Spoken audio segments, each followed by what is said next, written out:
I've said this the last couple of podcasts. I wake up every morning living in Palm Beach and the Palm Beaches, and I'm happy.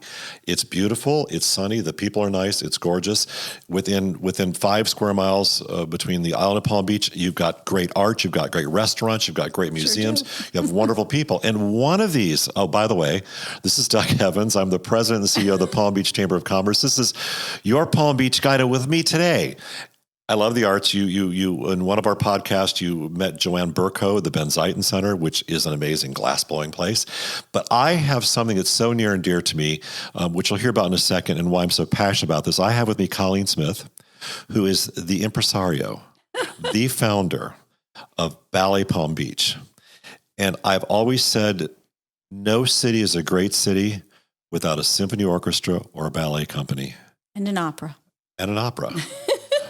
But I think of you and the symphony and the opera, and I'm so grateful that we have our own local professional ballet company. Colleen, thank you for being here with us, and I'm a big fan. I'm not being nice. I love what you do.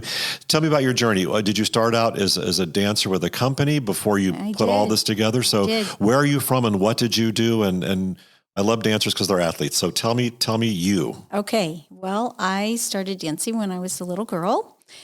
I grew up right here in Palm Beach County. Oh, you're native. That's rare. Very rare. American Bandstand, because I'm old. So that was a cool thing to watch on TV. We're the same age, yes. So that's okay. And we were watching it one Saturday, and I was little. I was 5 or 6 years old, and I was copying all the moves, and my mom was like, wow. And she took me over to the neighbor's house. Sylvia was her name. And she said, Sylvia, check this out. And I did a little thing for the neighbor. She said, you really better put her in ballet classes. Oh. So Sylvia is the reason for Ballet Palm Beach.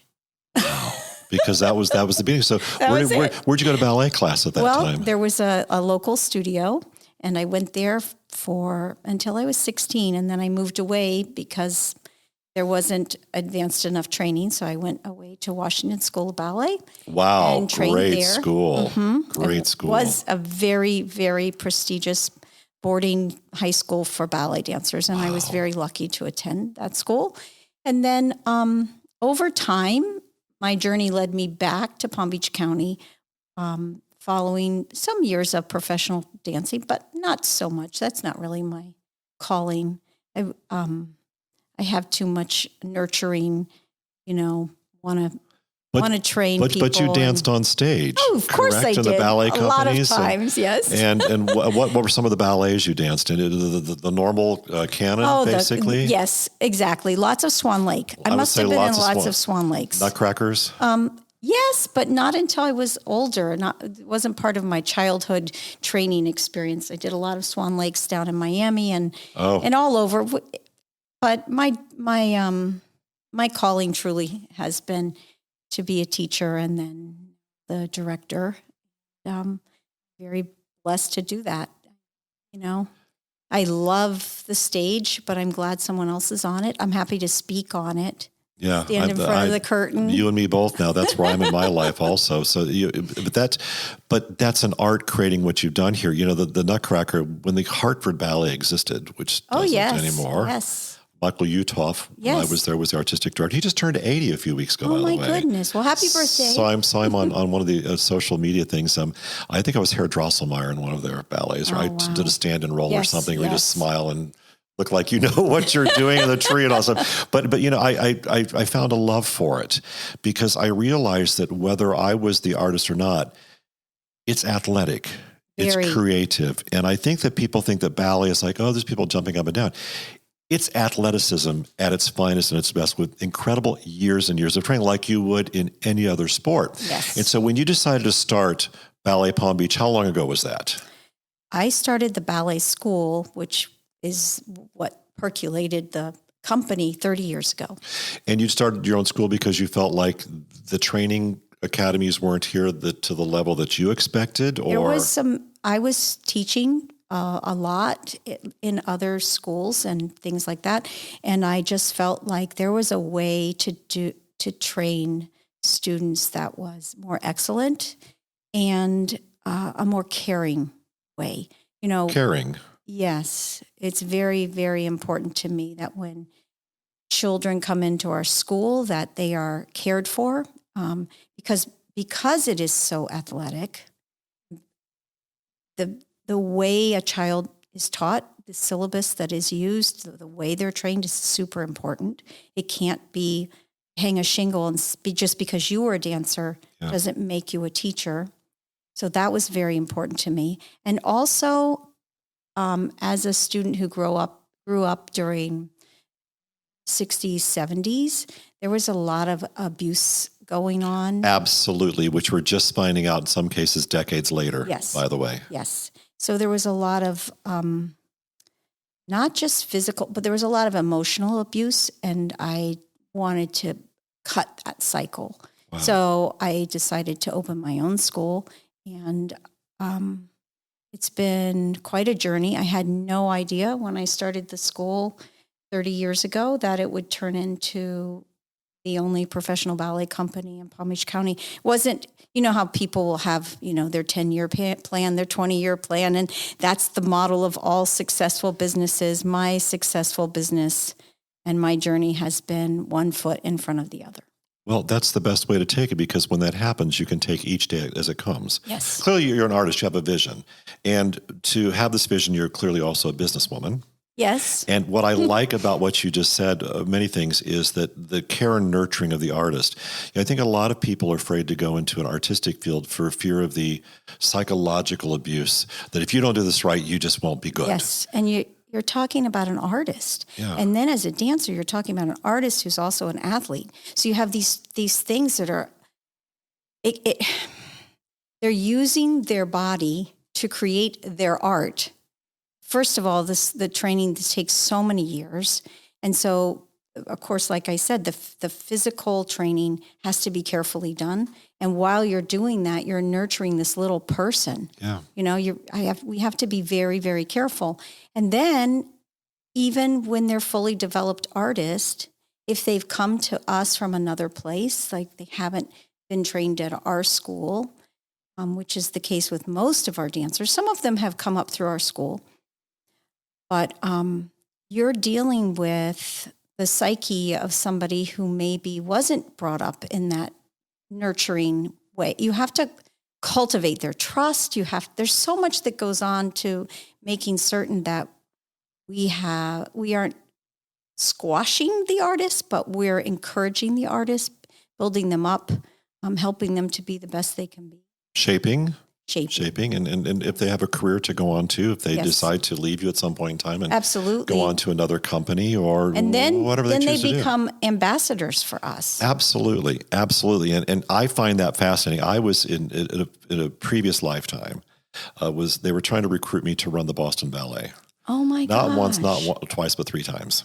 Wow. And I declined on all 3 occasions for very different reasons. Right. But I went up there to meet with them on a couple of occasions. And of course, the Boston Ballet is just They're great phenomenal. company. It's a great company. It's an Yes. amazing company. And I just said, it wasn't right. Mm-hmm. But I thought what I learned about it then was the athleticism, the dedication, the focus, the total, I'm a part of this journey and this career for a long time to come if I want to be good. And you live it 24/7. Yes. That those folks at that time were living on Cheetos and cigarettes kind of blew my mind. I'm like, Right. Really? I know. They weren't taking care of themselves. No. But from the 30 years of this, how the ballet dancers were, these Yes. athletes. But what I loved about it was the discipline that it brings you in life that translates to everything else you do. Everything. And I had a theater professor once, because I'm a classically trained opera singer. That's my background. Oh my goodness. Surprise, surprise. But I had a theater professor, and I was very ill one day, and I had to go on stage to do something, and I said, I just can't do this. I just couldn't sing. And he said, if you're a real professional, you'll do it. That's 50, 40, whatever years later. That's Right. psychological abuse. Yes, it is. Is what it is. And to this day, I remember vividly the moment they said that to me. And to this day, I'm like, really? Yeah. And I vowed I would never do that to a colleague, an employee, whatever, because I'm not in the arts anymore. I'm just supporting the arts. Thank you. So anyway, I love that you talk about nurturing the spirit, the young individual, the young person, because this happened to me 40 years ago, and I still remember to this day. Remember it. You don't just remember it. You experience that feeling over and over You can see again. the look on my face right Yeah. now. It's visceral. It's there like it was. Yes, So yes. you're different. As we get to know each other even more, because you're a member of the chamber, you're a trustee, you're doing all the things that you care for about this community on top of your art and your practice and your school and your company. That for somebody like you, now that you're the only professional ballet company in Palm Beach County, which I love, by the way, Thank you. I'm committed since we've met to see this grow and flourish and to make sure it outlasts both of us because we're about the same age. That's my goal. Yeah, and you've you've got two people who care about that. So you start the school. You have this. Is this Russian classical ballet? No, What kind of it's not. training is this? The syllabus we use is based on the schools of Vaganova, Cicchetti, and RAD Okay. in the teachings. But in America, in order to open a ballet school, all you have to do is find a building to rent and put up a placard outside your door that says you can teach ballet. So, so that means two things. It means you get some very inexperienced people running quote unquote ballet schools. You also get anybody in your building. So anybody has to be taught. So every single body type, every single musicality, lack of musicality or all of that, which is very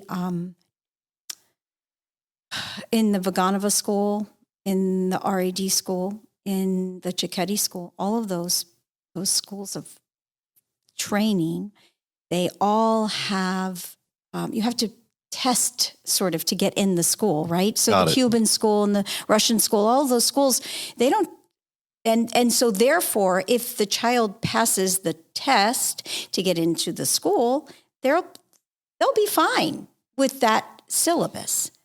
But in order to teach and not do damage, my teachers have to go through 2 years of teacher training. Really? Yes. Okay. To understand not only those syllabus, but how the body works, the physics behind the movements that we are teaching, so that we can train the dancer who has the less than perfect ballet body, Sure. who may struggle with certain musicality. They may struggle with that. They have everything. If we're going to open our doors and not test people before they walk in the classroom, we have a responsibility to be very, very careful. So that's how it's something. But that's unique from you listening to this because, as you said, there's a lot of places you can say, "Oh, it's a ballet school. I'll take my kid there," and it's That's not. right. It's not what it is. No. And I have been fortunate. I never went to ballet school because I'm not a dancer. I'm a singer, but I'm not a dancer. When I think of the ballet companies, I'm around Hartford Ballet, Boston Yes. Ballet, Nutmeg Conservatory for the Arts, Sharon Dante. Yes. You know Sharon. I She's do. been around forever. Beautiful building in Torrington, Connecticut. Yeah, I've been around people who operate under the same philosophy you do, that it's got to be professional and it's got to be Yes. top flight. And it's not just, I'm going to teach this.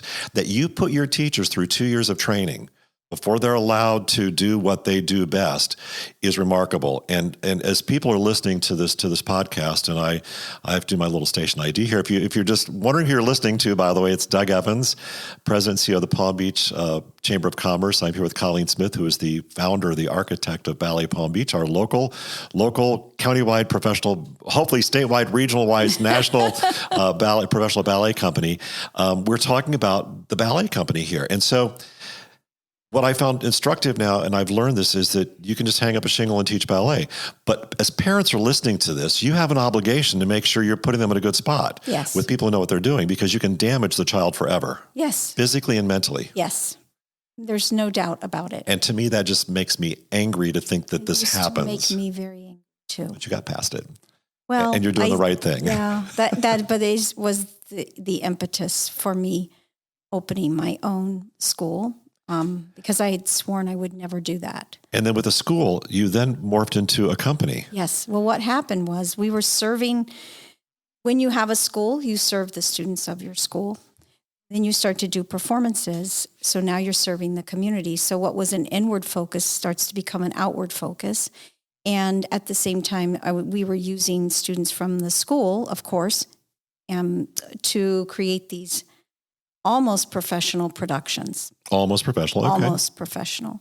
And then we started hiring guest artists to come to dance. That only lasted a couple of seasons because we wanted to maintain a level of professionalism with every production. So if you came to see the Nutcracker one year where we had some shining stars of students who had professional aspirations, then you were seeing something phenomenal. But if that wasn't the case, things ebb and flow with the students in your school. So we would subsidize that with the professionals that we brought in.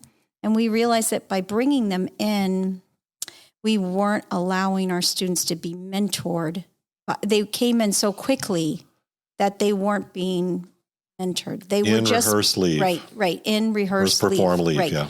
So in creating the company, the goal was to be able to serve the community more frequently by having outreach programs in the libraries and in the schools and mentor our students. So the students have a relationship with these professional dancers. And how are they here several weeks a year, or what's that look like? No, my dancers are contracted for 32 weeks a year. That's unheard of. Yes. That's unheard of. And how many do you have that are under contract? We have 19 professional dancers under contract right now. I just am blown away. That's huge. It is. It sounds small, maybe to someone who's listening, but it's huge. 19 professional dancers Contracted for 32. for 32 weeks who are living in Palm Beach County. who are living here, who are a part of the ecology of the arts and the economy. Yes, exactly. And you're renting the Kravis Center, you're doing performances here and there and all those kinds of places. And so, we talk about the Chamber of Commerce. I talked about the arts ecology because people think the arts are a frill and they're not. Quite honestly, their quality of life, their quantity of life, but they're also about the economy because you've got 19 dancers here who are living here or spending money here. Yep. And you as a company got your buildings and all the people, you're paying teaching artists and all this. So to me, that's part of the economy. So you started the company how many years ago itself? Once you got away from the guest artists, when did you go to employing artists 32 weeks a year? That has been such a process that I can't even maybe put a proper So it's just organic number. over it has 10 just years, been, 12 years, 15 years? I know that we celebrated the incorporation of the not-for-profit. I think we're at 23 years, but that doesn't mean that, it's built itself up. It's kind of amazing to me when I walk in the building and at 9:30 in the morning and there's all of these people beginning our day together. And then we just keep going until 8:30 at night because the students come in after school. Sure. It's, I wish I'm not very good about, I'm not one of those scrapbookers, That's okay. I don't collect photos and I just, like I said, I'm putting one foot in front of the other. When you're thinking about today, but you're also thinking about the future. Which I love. Always thinking about what's next. And I knew you talked about the incorporation of your nonprofit 23 years ago. The ballet companies are nonprofit organizations. Yes. And they sell tickets, but they also need philanthropic support. They need ticket buying. They need all the good things that go with it.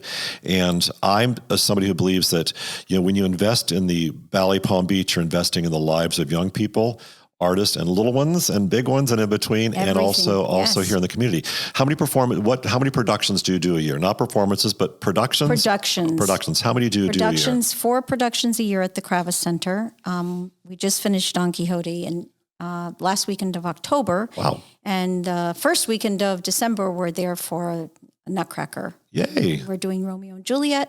Which I love, by the way. Oh, it's my favorite ballet. Which I love. I love it. So reconstruction so that we can take it to the ringer. And it's very small and intimate and up close, which is a great ballet for that because it's mostly what we do is tell stories. Yeah. So I love being in the Rinker Playhouse because you are very close. And to me, it's very immersive for the audience. So doing that in February. You can see the artist up close and personal. Yes. And if you, and Andrew, our producer and engineer here, he's going to laugh when I say this. I went to my first ballet performance 10,000 years ago, and I was in the second or third row. I never realized the amount of noise that happens when they jump and hit the floor. Or how about the sweat? That's the sweat that's in there, and I'm like, it sounds like the thundering herd of horses, Clydesdales coming through here. But it's, to me, I'm like, because you see it on TV or the movies, it's all so quiet. Right. But it's, but then you also, once again, back to the athleticism. These men and women, the professional dancers, are as every much an athlete as a football player, a baseball player, a hockey player, if not more so, because it's, to play hockey is an amazing thing, but to watch the training that goes into what they have to do is so specific. Very specific. Every finger. Everything. It's like a painting that's come to life. Yes. Now, the ballets that I've gone to, that I became enamored with, I used to go to New York City Ballet a lot. Balanchine. I love Balanchine. So thank you. I'm glad I'm just going to hate me if I say I love Balanchine. I love Balanchine. And Balanchine, who was turned out to be an American phenomenon, if you will, by the way. Yes. With the New York City Ballet, who's outside of your company, my favorite company in New York City. I used to go buy the $10 tickets just to watch them do their thing, whether it's a City Center or Lincoln Center. But, Balanchine is a really specific technique. Do you do any Balanchine? Oh, yes, we do. We've had, we've done several Balanchine ballets. Our company isn't big enough to do some of them that I would like to do. And that's fine, because then we do more of his concert size work. Done Who Cares? Which I love. Yes. Which I love. So fun. We've done Sonatine, which is a beautiful pas de deux set to music by Ravel. Trying to think what else, something else, but I can't remember. The only reason I know about this is I was running the Stanford Center for the Arts 1,000 years ago. Yes. And there was a ballet company who would come and do Nutcracker, and it was the Balanchine Nutcracker. Balanchine version, yes. And I got to work with the Balanchine Trust to make sure that it was all specific, and they brought in the repetiteur. Yes. Did I get it right? You got it right. Aha, see, I know a little more than I thought. I'm not that crazy to watch how they put it together. It was very specific. And then the person would come in from, the Balanchine Trust to make sure it was right. Yes. And they're specific about these things. Very, as they should be. Yes, they should be, because it's the recreation of something original, which is, I think, and let me say this and I'll get in trouble for anybody listening, which I think is much harder to do than creative modern dance. I'm sorry. She's making a face at me, but not saying anything to the amateur observer here. Andrew's like, he's in trouble today with all these podcasts. To the amateur, as I am observer, modern dance to me appears to be very free flowing and very kind of like, extemporaneous in a way. When I look at Balanchine and I see it happening on the stage of Ballet Palm Beach or the New York City Ballet, it's so specific to how Mr. B did it. Yes. Right? Yes. Okay. So I'll get in trouble for it, but I don't care, because that's my amateur observation. Well, all ballets are I was just in rehearsal before I got here, rehearsing Grandpa from Nutcracker. So and it's so difficult and so specific and it has to be, because for it to become completely natural, for the ballet dancer, everything is rehearsed so that you have freedom when you get on stage, because that rehearsal, that careful instruction now allows for freedom when you step onto the stage. And that's what our audience gets. So I'm all about the detail. You've got to be, whether you're creating a painting or singing an opera or dancing a ballet, it's got to be specific. So every year you've got the 4 performances, you've got 19 full-time dancers, 30 some weeks a year, which I didn't know, which blows my mind. It makes me want to find people to give you money to pay for these things. Yeah. It's like, we got to keep that going. You have a gala every year. And last year I had the honor of Erin McGould, who's one of your stalwart cheerleaders here in the Palm Beaches, who is young and smart and fun. And on our board. And on your board. And she's a wonder. She's amazing. And Anka Politz, who's your honorary chair this year. Yes. Last year was a wonderful, I think, French theme at the Colony Hotel. Yes, we did a night at the Moulin Rouge. I had a blast. It was fun. I had the best time ever. I was like, this is so much fun. And this year, you're moving to the Breakers. Yes, we are. To the Circle room? Circle Ballroom, And Venetian Masquerade. oh, that's going to be so beautiful. So fun. It's going to be so beautiful. And, when you want to find out more about these things, you can go to the Ballet Palm Beach website. And Yes. Is it balletpalmbeach.org? It certainly is. balletpalmbeach.org. I don't have to spell that. That's balletpalmbeach.org. On there, you can find about the phone numbers. You can find a way to donate. You can find a way to come to the gala, which I hope to attend because it's the coolest thing. I mean, there's a lot of galas. Let's just be honest here. We live in Palm Beach. There's a lot of galas. There sure are. Colleen's been to like thousands and I've been to like thousands, and they're lovely. They're amazing. Everyone has its own special personality for good causes. I went to the American Humane Gala, which was beautiful. And these service dogs they make you want to wrap your arms around them and hug them. But this is so gloriously beautiful and germane to the art of ballet. Yes, we really try hard because we have something to offer at our gala. We have live art going on. You do. You right? have dance. You have people performing. So we have dancers performing at our gala. It's like you're not just going to the gala. You're going to a performance. I had never seen the Can live before in my life, and I've been around. It was fun. I'm like, I got photos. This is amazing to me.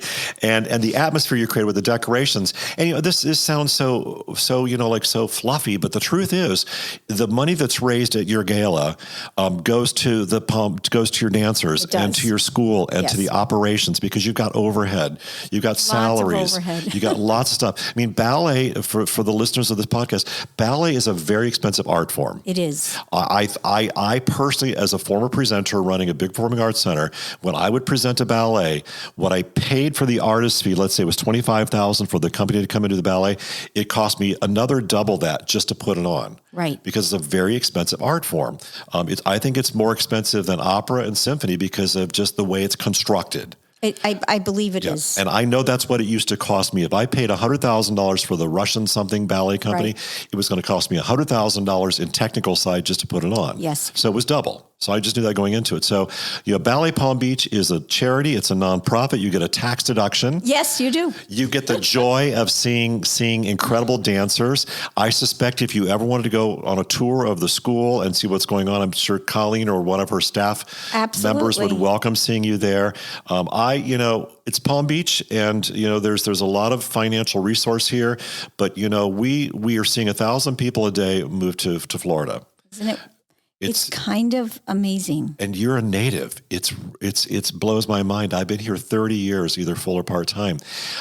Colleen, I'm happy about it. I'm happy about the growth of the community. I am too. What's happened post-COVID, even during COVID, for our company, which sort of boggles the mind, is instead of us losing steam, we gained steam. We took the year.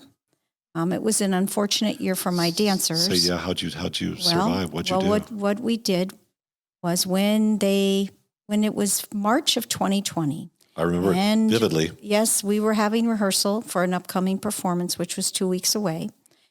And we got the notice, and I said, well, we're gonna take this in my usual style, step by step. After the month, and we canceled the performance, of course. After the month, I said to my dancers, and we kept them on salary for that month. Thank you. Yes. Amazing. Then we said, we're going to have to let you go. We're going to pay you half of your salary for the rest of the season. And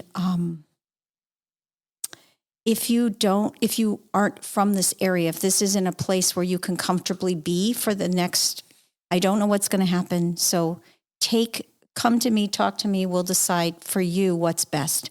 Now, the dancers that stayed were mostly the dancers that were from this area and also grew up in my school. So guess what happened? They got to start teacher training. Oh. Because they were part of my school. So you can imagine it was already embedded in their DNA, how this syllabus works, how we teach students. So I got 5 new teachers. And did you get a lot of them when things opened again? Did a lot of the dancers come back, I hope? Were some of them? Some came back. All of those dancers who They were still here. and then dancers. We were one of the first companies to open back up. Perfect. Because so it's people Florida. were coming to us. It's Florida. That's right. Right, looking for a job. So we had the opportunity to expand the company without and bless people by giving them a job. It was remarkable. Yeah. It was absolutely remarkable. And then we did a lot of homework and restructuring with the help of a wonderful mentor, Rena Blades. Sure. Who, Amazing. Help with governance and did a lot of things concerning the board. Got a lot of not a lot. We got new board members. Okay. And we have it's beyond. Before COVID, our budget was under $700,000 a year.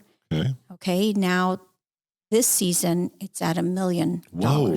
So that's a lot of, percentage-wise, that's a large 30 to 40% growth. Yes. 30 to 40. Yes. Let's do the math. So That's and the blessing of all of these people moving here, my school has grown, our audience has grown because Good. we're getting these sophisticated customers that are coming from New York and California and the Northeast. Connecticut, New Yes. Jersey, Massachusetts. They're all moving here. For the ballet. And the Northeast, and my career's been all over the world.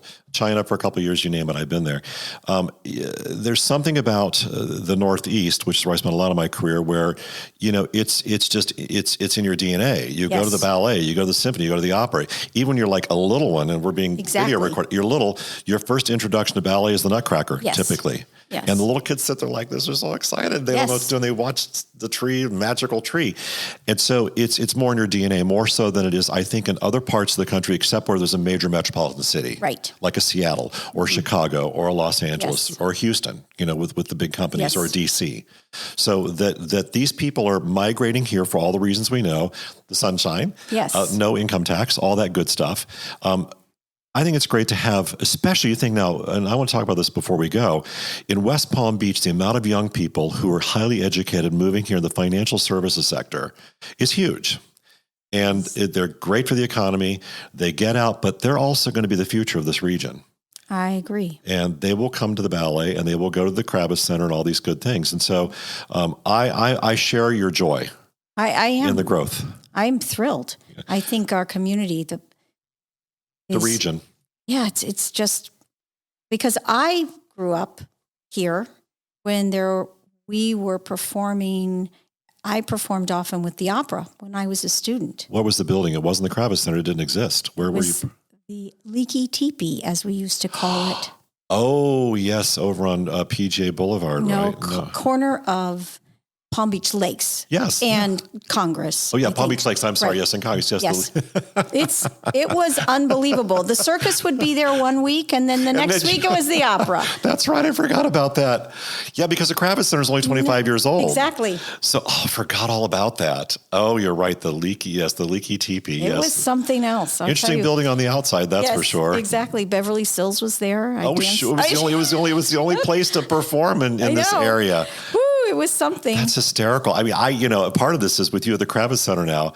And I hope you don't mind taking a little extra time here because I'm thoroughly enjoying this conversation. Not at all. Hope the listeners are also. When they built the Kravis Center or they decided to break ground, you remembered it was a lot of sand there and no buildings and closer to the Intercoastal. I'm like, why are you building a building so far away? Yes. Look at it now. I know. And 25 years later, and you perform there, and it's amazing. Colleen, I'm so overwhelmed with joy to have you here today. I'm just like, this is so exciting. And with me, it's genuine because I love the arts. I love everything we're doing here. Colleen Smith, who is the founder, the architect, the educator, the mother, the nurturer, the aspirational ballerina, if you will, the prima ballerina to inspire these young people. Thank you for what you're doing. I know it's not easy. No, it's not, but it's joyful. Okay. It's joyful. It's joyful. And we're close to the same age. We won't talk about that. But her legacy and my legacy is to make sure that when we step away to wherever we go next, that Ballet Palm Beach is going to be a part of this community. It's going to grow. Those dancers will go from 33 weeks a year to you name it. I hope so. And we've got people like Aaron McGould, who's on the board. You've got Anka Polish. You've got other great board members. Yes, we do. You do a gala every year. This podcast will live in forever. But the gala this year is in February 12th. February 12th, close to Valentine's Day. Great Valentine's Day project, Yes, by the way. it is. Take your spouse, your best friend, your girlfriend, boyfriend, whatever, to the Breakers of Circle Room. Buy 2 tickets, buy 10 tickets, make a donation if you can't go, if you can't afford it. Every dollar counts when it comes to the arts. So balletpalmbeach.org. Colleen Smith, thank you. You're listening to Doug Evans, President and CEO of the Palm Beach Chamber of Commerce. This is your guide to Palm Beach, your Palm Beach guide. More podcasts coming up, but thank you. And, hop on a plane. Come to the Palm Beach International Airport. It's a gorgeous airport. It's intimate, but it's voted one of the best. It's a great airport. It's amazing, right? Yes. And the town of Palm Beach was voted in the last few weeks as one of the most romantic places to come. So come to Palm Beach, go to the ballet, go to the beach, go back to the ballet, and That's then how I feel. have a great time. So thanks for listening. We'll be back with another podcast really soon. Wherever you find your podcasts, Apple, wherever, pick it, find it, download it, listen to it, and share it. And find us also on YouTube where you get to see Colleen in the real person here. Thanks for listening.